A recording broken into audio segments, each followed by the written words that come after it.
जय माता दी। प्रेम से बोलिए संतोषी माता की जय। आज शुक्रवार के दिन आप सुनिए संतोषी माता की व्रत कथा। एक बुढ़िया थी और उसके 7 बेटे थे। 6 बेटे कमाने वाले थे और एक बेटा निकम्मा था।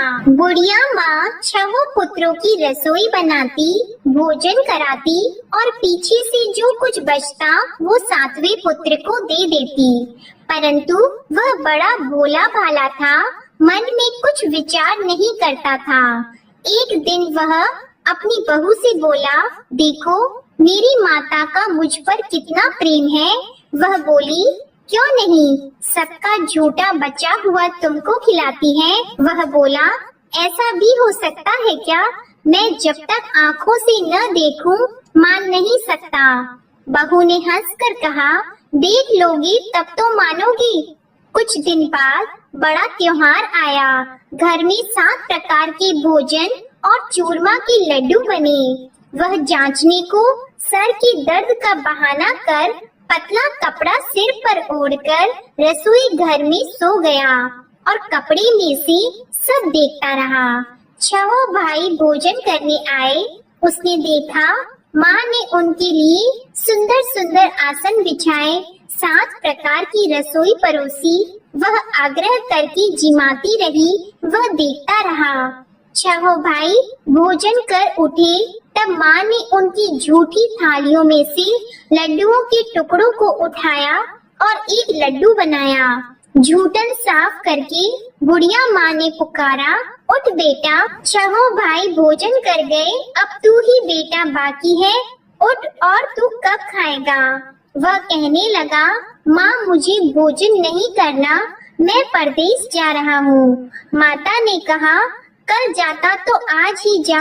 वह बोला, हाँ हाँ आज ही जा रहा हूँ। यह कहकर वह घर से निकल गया। चलते समय उसे बहू की याद आई। वह गौशाला में कंडे थाप रही थी। वह उसे जाकर बोला कि मेरे पास तो कुछ नहीं है, यह अंगूठी है, सो ले लो और अपनी कुछ निशानी मुझे दे दो। वह बोली कि मेरे पास क्या है, यह गोबर भरा हाथ है। यह कहकर उसकी पीठ में गोबर के हाथ की थाप मार दी और वह चल दिया। चलते चलते दूर देश में पहुंचा। वहां पर एक साहूकार की दुकान थी। वहां जाकर बोला, भाई मुझे नौकरी पर रख लो। साहूकार को नौकर की जरूरत थी। साहूकार उससे बोला, तू नौकरी पर रह जा। लड़के ने पूछा, तनख्वाह क्या रहेगी? साहूकार ने कहा, काम देखकर दाम मिलेंगे। साहूकार की नौकरी मिल गई। वह सवेरे 6 बजे से रात्रि 12 बजे तक नौकरी करने लगा। कुछ दिनों में दुकान का लेन देन, हिसाब किताब, ग्राहकों को माल बेचना, सारा काम करने लगा। साहूकार के 7-8 नौकर थे। वे सब चक्कर खाने लगे कि यह नया नौकर बहुत होशियार बन गया है। सेठ ने भी काम देखा और 3 महीने के अंदर ही उसे मुनाफे का साझेदार बना लिया। 12 वर्ष में वह नामी सेठ बन गया और मालिक सारा कारोबार उस पर छोड़कर बाहर चला गया। अब बहू पर क्या बीती वह सुनो। सास ससुर उसे दुख देने लगे। सारी गृहस्थी का काम करा के उसे लकड़ी लेने जंगल में भेजते। इस बीच घर की रोटियों के आटे से भी जो भूसी निकलती उसकी रोटी बनाकर रख दी जाती और फूटे नारियल की नरेली में पानी। इस तरह दिन बीतते रहे। एक दिन वह लकड़ी लेने जा रही थी कि रास्ते में बहुत सी स्त्रियां संतोषी माता का व्रत करती दिखाई दी। वहाँ यह खड़ी होकर कहने लगी, बहनों, यह तुम किस देवता का व्रत करती हो और इसके करने से क्या फल होता है? इस व्रत के करने की क्या विधि है? यदि तुम अपने इस व्रत का विधान मुझे समझाकर कहोगी तो मैं तुम्हारा बड़ा एहसान मानूंगी। तब उनमें से एक स्त्री बोली, सुनो, यह संतोषी माता का व्रत है। इसके करने से निर्धनता दरिद्रता का नाश होता है, लक्ष्मी आती है। मन की चिंताएं दूर होती हैं। घर में सुख होने से मन को प्रसन्नता और शांति मिलती है। निपुत्री को पुत्र मिलता है। प्रीतम बाहर गया हो तो शीघ्र आता है। कुंवारी कन्या को मनपसंद वर मिलता है। राजद्वार में बहुत दिनों से मुकदमा चलता हो तो वह भी खत्म होता है। कलह क्लेश की निवृत्ति हो, सुख शांति हो, घर में धन जमा हो, पैसा जायदाद का लाभ हो और भी मन में जो कुछ कामना हो वह सब इस संतोषी माता की कृपा से पूरी होती है। स्त्री कहने लगी, 1.25 आने का गुड़ चना लेना, इच्छा हो तो 5.25 आने का लेना या 1.25 रुपए का भी, सहूलियत के अनुसार ही लेना। बिना परेशानी श्रद्धा और प्रेम से जितना भी बन सके सवाया लेना। 5.25 पैसे से 5.25 आने तथा इससे भी ज्यादा शक्ति और भक्ति के अनुसार ले लेना। हर शुक्रवार को निराहार रहकर कथा कहना और सुनना। इसके बीच क्रम टूटे नहीं, लगातार नियम पालन करते रहना। सुनने वाला कोई न मिले तो घी का दीपक जलाकर उसके आगे जल के पात्र को रखकर कथा कहना, परंतु नियम न टूटे। जब तक कार्य सिद्ध न हो नियम पालन करना और कार्य सिद्ध हो जाने पर व्रत का उद्यापन करना। 3 मास में माता फल पूरा करती है। यदि किसी के खोटे ग्रह हो तो भी माता 1 वर्ष में अवश्य कार्य सिद्ध करती है। कार्य सिद्ध होने पर ही उद्यापन करना चाहिए, बीच में नहीं करना चाहिए। उद्यापन में 2.5 सेर आटे का खाजा तथा इसी अनुसार से खीर तथा चने का साग बनाना। 8 लड़कों को भोजन कराना। जहाँ तक मिले देवर, जेठ, भाई, बंधु, कुटुंब के लड़के लेना। न मिले तो रिश्तेदारों और पड़ोसियों के लड़के बुलाना। उन्हें भोजन कराकर यथाशक्ति दक्षिणा देना और माता का नियम पूरा करना। उस दिन घर में कोई खटाई नहीं बनाना। यह सब सुनकर बुढ़िया की बहू वहाँ से चल दी। रास्ते में लकड़ी के बोझ को बेच दिया और उन पैसों से गुड़ चना लेकर माता के व्रत की तैयारी करने लगी। आगे चली और सामने मंदिर है। यह सुनकर माता के मंदिर में जाकर माता के चरणों में लौटने लगी। इसके बाद वह माँ से विनती करने लगी कि हे माँ, मैं निपट मूर्ख हूँ, व्रत के नियम कुछ नहीं जानती हूँ, मैं बहुत दुखी हूँ।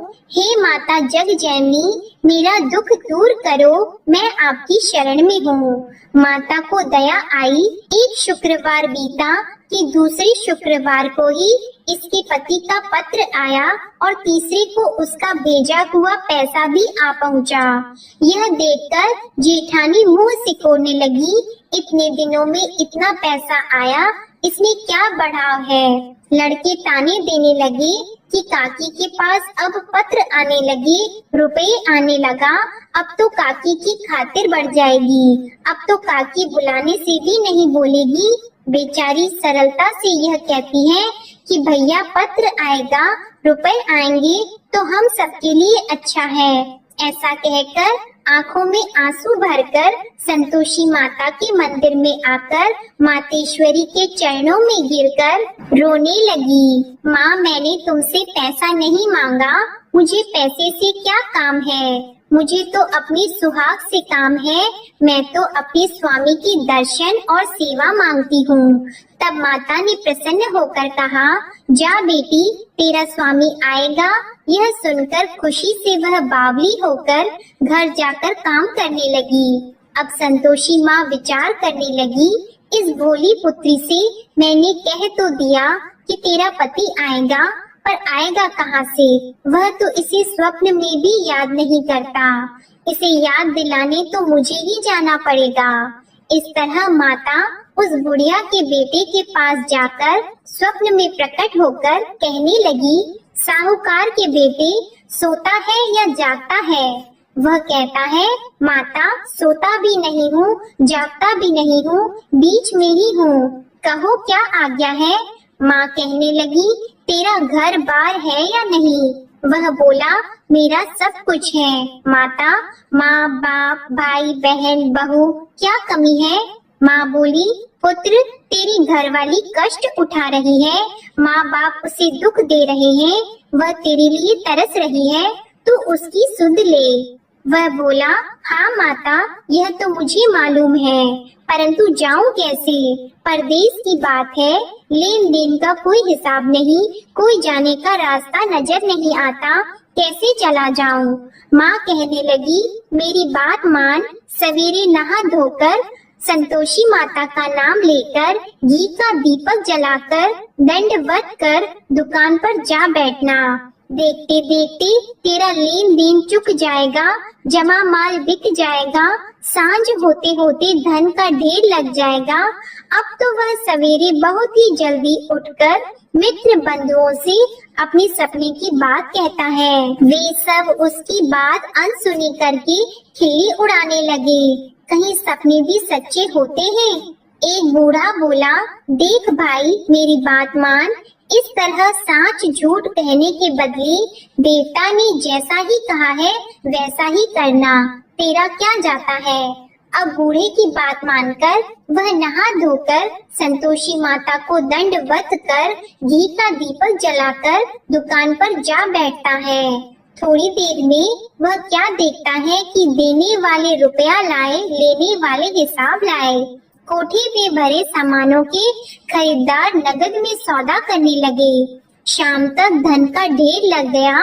मन में माता का नाम लेकर प्रसन्न होकर घर जाने के वास्ते गहना कपड़ा सामान खरीदने लगा। यहाँ के काम से निपट घर को रवाना हुआ। उधर बहू बेचारी जंगल में लकड़ी लेने जाती है। लौटते वक्त माताजी के मंदिर पर विश्राम करती है। वह तो उसका रोज रुकने का स्थान ही था। दूर धूल उड़ती देखकर वह माता से पूछती है, हे माता, यह धूल कैसे उड़ रही है? माँ कहती है, हे पुत्री, तेरा पति आ रहा है, अब तू ऐसा कर, लकड़ियों के 3 बोझ बना ले, एक नदी के किनारे रख, दूसरा मेरे मंदिर पर और तीसरा अपने सिर पर रख। तेरे पति को लकड़ी का गड्ढा देकर मोह पैदा होगा, वह यहाँ रुकेगा, नाश्ता पानी बनाकर खाकर माँ से मिलने जाएगा। तो लकड़ी का बोझ उठाकर जाना और बीच चौक में गड्ढा लाकर 3 आवाजें जोर से लगाना। लो सासू जी, लकड़ियों का गड्ढा लाई हूँ, भूसी की रोटी दो, नारियल के खोपड़े में पानी दो। आज कौन मेहमान आया है? माँ की यह बात सुनकर वह बहुत अच्छा माता जी कहकर प्रसन्न मन होकर लकड़ियों के 3 गड्ढे ले आई। एक नदी के तट पर एक माता के मंदिर पर रखा। इतने में ही वह मुसाफिर आ पहुँचा। सूखी लकड़ी देखकर उसकी इच्छा हुई कि अब यही निवास करे और भोजन बनाकर खा पीकर गांव जाए। इस प्रकार भोजन बनाकर विश्राम लेकर गांव को गया। उसी समय बहू सिर पर लकड़ी का गट्ठा लिए आती है। उसे आंगन में डालकर जोर से 3 आवाज देती है, लो सासू जी, लकड़ी का गट्ठा लो, भूसी की रोटी दो, नारियल के खोपड़े में पानी दो। आज कौन आया है? यह सुनकर उनकी सास अपने दिए हुए कष्टों को बुलाने हेतु कहती है, बहू ऐसा क्यों कहती हो? तेरा मालिक ही तो आया है। बैठ, मीठा भात खाकर कपड़े गहने पहन। इतने में आवाज सुनकर उसका स्वामी बाहर आता है और अंगूठी देखकर व्याकुल हो जाता है। माँ से पूछता है, माँ यह कौन है? माँ कहती है, बेटा ये तेरी बहू है।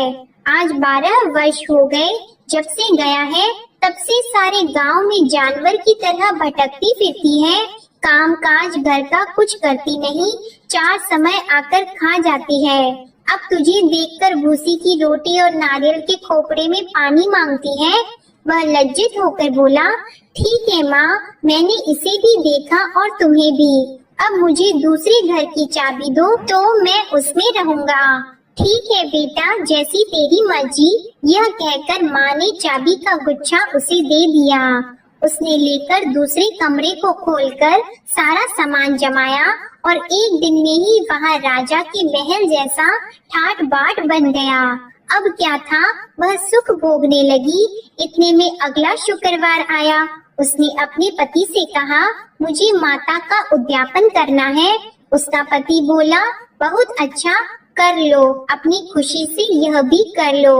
तुरंत ही वह उद्यापन की तैयारी करने लगी। जेठ के लड़के को भोजन के लिए कहने लगी। उसने मंजूर किया, परंतु पीछे जेठानी अपने बच्चों को सिखाती है, देखो भोजन के समय सब लोग खटाई मांगना, जिससे इसका उद्यापन पूरा ना हो।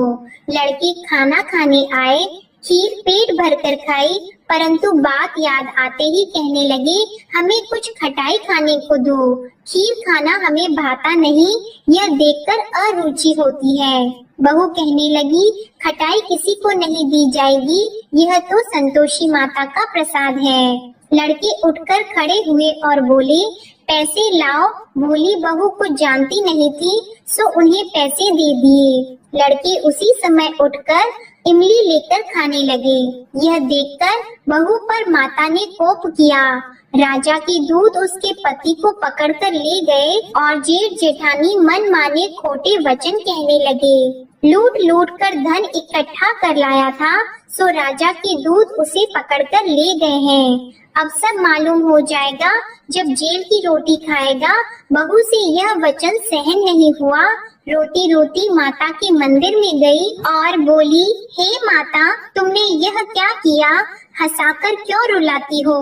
माता बोली, पुत्री, तूने उद्यापन करके मेरा व्रत भंग किया, इतनी जल्दी सब बातें भुला दी। वह कहने लगी, माता, भूली तो नहीं हूँ, न कुछ अपराध किया है, मुझे तो लड़कों ने भूल में डाल दिया, मैंने भूल से उन्हें पैसे दे दिए, मुझे क्षमा करो माँ। माँ बोली, ऐसी भी कहीं भूल होती है? वह बोली, माँ मुझे माफ कर दो, मैं फिर तुम्हारा उद्यापन करूँगी। माँ बोली, अब भूल मत करना। वह बोली, अब भूल नहीं होगी माता, अब बताओ वे कैसे आएंगे? माँ बोली, जा पुत्री, तेरा मालिक तुझे रास्ते में ही आता मिलेगा। वह निकली, रास्ते में पति आता मिला तो उसने पूछा, तुम कहाँ गए थे? वह कहने लगा, इतना धन जो कमाया है उसका टैक्स राजा ने मांगा था, वह भरने गया था। वह प्रसन्न होकर बोली, अच्छा हुआ, अब घर चलो। कुछ दिन बाद फिर शुक्रवार आया तो वह बोली, मुझे माता का उद्यापन करना है। पति ने कहा, कर लो। वह फिर जेठ के लड़कों से भोजन को कहने लगी तो जेठानी ने एक दो बातें सुनाई और लड़के सिखा दिए कि तुम पहले ही खटाई मांग लेना। लड़के कहने लगे कि हमें खीर खाना नहीं भाता, कुछ खटाई खाने को दो। तो बहू बोली, खटाई खाने को नहीं मिलेगी, खाना हो तो खाओ। यह कहकर ब्राह्मणों के लड़के लाकर भोजन कराने लगी। यथाशक्ति दक्षिणा की जगह एक एक फल उन्हें दिया। इससे संतोषी माता प्रसन्न हुई। माता की कृपा होते ही 9वें मास उसको चंद्रमा के समान सुंदर पुत्र प्राप्त हुआ। वह पुत्र को लेकर प्रतिदिन माता जी के मंदिर को जाने लगी। माँ ने सोचा कि यह रोज आती है, आज क्यों न मैं ही इसके घर चलूं, इसका आसरा देखूं तो सही। यह विचार कर माता ने भयानक रूप बनाया। गुड़ और चने से सना मुख, ऊपर से सूंड के समान होठ, उस पर मक्खियाँ भिनभिना रही हैं। दहलीज में पैर रखते ही उसकी सास चिल्लाई, देखो कोई चुड़ैल डाकिनी चली आ रही है, लड़कों इसे भगाओ नहीं तो किसी को खा जाएगी। लड़के डरने लगे, चिल्लाकर खिड़की बंद करने लगे। बहू रोशनदान में से देख रही थी। प्रसन्नता से पगली होकर चिल्लाने लगी कि आज मेरी माता मेरे घर आई है। यह कहकर बच्चे को दूध पिलाने से हट जाती है। इतने में सास का क्रोध फूट पड़ा। वह बोली कि इसे देखकर कैसे उतावली हुई जो बच्चे को पटक दिया। इतने में माँ के प्रताप से जहाँ देखो वहाँ लड़के ही लड़की नजर आने लगे। बहू बोली, माँ जी, मैं जिनका व्रत करती हूँ यह वह संतोषी माता है। इतना कहकर झट से सारे घर के किवाड़ खोल दिए और सबने माता के चरण पकड़ लिए और विनती कर कहने लगे, हे माता, हम मूर्ख हैं, अज्ञानी हैं, तुम्हारे व्रत की विधि हम नहीं जानते हैं।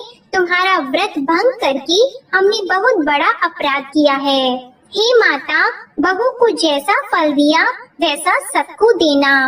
जो भी यह कथा पढ़ेगा या सुनेगा उसके सभी मनोरथ पूर्ण होंगे। प्रेम से बोलिए संतोषी माता की जय। आइए अब सुनते हैं संतोषी माता की आरती।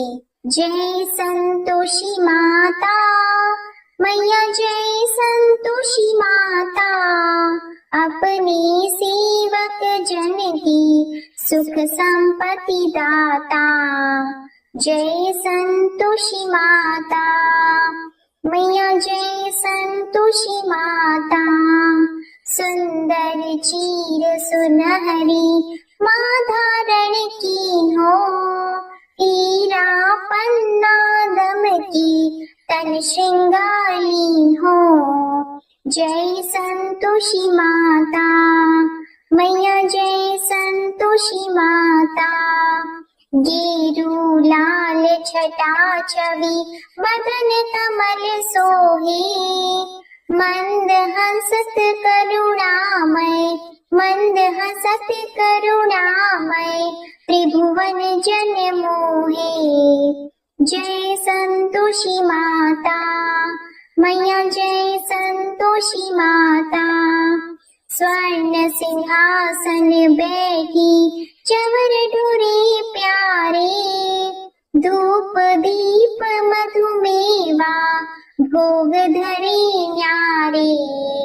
जय संतोषी माता मैया, जय संतोषी माता, गुड़ अरु चना परम प्रिय तामे संतोष कियो, संतोषी कहलाई भक्तन वैभव दियो। जय संतोषी माता मैया, जय संतोषी माता, शुक्रवार प्रिय मानत आज दिवस सोही, भक्त मंडली छाई कथा सुनत मोही। जय संतोषी माता मैया, जय संतोषी माता, मंदिर जगमग ज्योति मंगल ध्वनि छाई, विनय करी हम बालक चरणन सिर नाई। जय संतोषी माता मैया, जय संतोषी माता, भक्ति भाव में पूजा अंगीकृत कीजिए, जो मन बसे हमारी इच्छा फल दीजिए। जय संतोषी माता मैया, जय संतोषी माता, दुखी दरिद्री रोगी संकट मुक्त किए, बहु धन धान्य भरे घर सुख सौभाग्य दिए। जय संतोषी माता मैया, जय संतोषी माता, ध्यान धरियो जिस जन ने मन वांछित फल पायो, पूजा कथा श्रवण कर घर आनंद आयो। जय संतोषी माता मैया, जय संतोषी माता, शरण गहे की लज्जा राखियो जगदम्बे, संकट तू ही निवारे दयामयी अम्बे। जय संतोषी माता मैया, जय संतोषि माता, संतोषी माँ की आरती जो कोई नर गावे, रिद्धि सिद्धि सुख संपत्ति जी भर कर पावे। जय संतोषी माता मैया, जय संतोषी माता, जय संतोषी माता। प्रेम से बोलिए संतोषी माता की जय। आपको आज की कथा पसंद आए तो वीडियो को लाइक करके चैनल को जरूर सब्सक्राइब करिएगा और कमेंट में संतोषी माता की